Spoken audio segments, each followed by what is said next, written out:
the 29th of May 1985, Brussels, capital of Belgium. An evening when all of Europe was supposed to witness one of the biggest matches in history, the European Cup final between two giants of football, Liverpool of England and Juventus of Italy. But just minutes before the kickoff whistle, the world was shocked to witness one of the darkest tragedies in football. 39 people lost their lives. More than 600 were injured. And the image of Heysel Stadium that night will forever be a scar that will never heal in the history of sport. To understand why this tragedy happened, we have to go back to the 1980s. European football was plagued by fan violence. In England, violent clashes between fans of two teams were common. Warnings of attacks in many countries that were all too familiar with big matches also carried the risk of bloodshed. The Heysel Stadium in Brussels, chosen by UEFA to host the final, is old and dilapidated. Built in the 1930s, the surrounding walls are fragile, the infrastructure is poor, and it is hardly safe for a match of this scale. Yet for a variety of reasons, UEFA still decided to choose Heysel, despite warnings from security experts. On match day, Section Z, located in a corner of the pitch, was supposed to be a neutral area, but it had Liverpool and Juventus fans sitting close together, separated only by a thin steel fence and a crumbling concrete wall. The idea was a time bomb from the start, and as the clock ticked down to kick off, the bomb exploded. Just an hour before kick-off, a group of Liverpool fans began booing, cursing, and throwing bottles at the Juventus area. Angry shouts, flares, and flying objects added to the already heated atmosphere. Then, suddenly, the Liverpool crowd charged straight at the Juventus fans.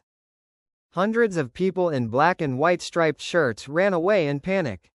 Behind them, there was no escape. A concrete wall, long weakened, became a death trap. In the panic, hundreds of people were pressed against the wall. Screams and screams mingled with the sound of cracking concrete. And then, the wall collapsed. In a matter of seconds, the scene turned into hell. Those in front were crushed, suffocated. Many died instantly, others were seriously injured. In total, 39 lives were lost, mostly Juventus fans and Italians, but also Belgians and French. But, the match went ahead. UEFA and the Belgian police feared that if the match was abandoned, violence would spill over into the stadium. And so, just a few hours after the tragedy, on the Heysel pitch, the match between Juventus and Liverpool was still held, in a mournful atmosphere. Juventus won 1-0 thanks to a penalty from Michel Platini. But who was really happy? Immediately after the tragedy, European public opinion was outraged. The press unanimously criticized Liverpool hooligans and the incompetence of the organizing committee. All English clubs were banned from European competition for 5 years. Liverpool were banned for another year. 14 Liverpool fans were convicted of manslaughter and sentenced to prison.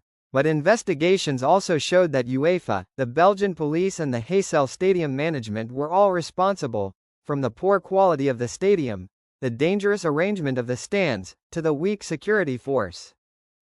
Heysel became a costly lesson for European football. Stadiums were forced to upgrade safety, separate stands for supporters, and increase surveillance and ticket controls. But for many, the changes were too much, for 39 people had to pay the price. 2025, 40 years after that fateful night, the mayor of Liverpool, Steve Rotheram, who was at Heysel Stadium that day, called it an indelible stain on the city's history. He stressed, "We must remember the underlying causes, from poor organization, poor facilities, to the fault of some Liverpool fans who caused the tragedy." Liverpool FC, in a gesture of remembrance and reconciliation, replaced the old memorial with a new design. 2 scarves, one from Liverpool, one from Juventus, are tied together, with the words, "In memoria e amicizia." Forever bound, legato per sempre.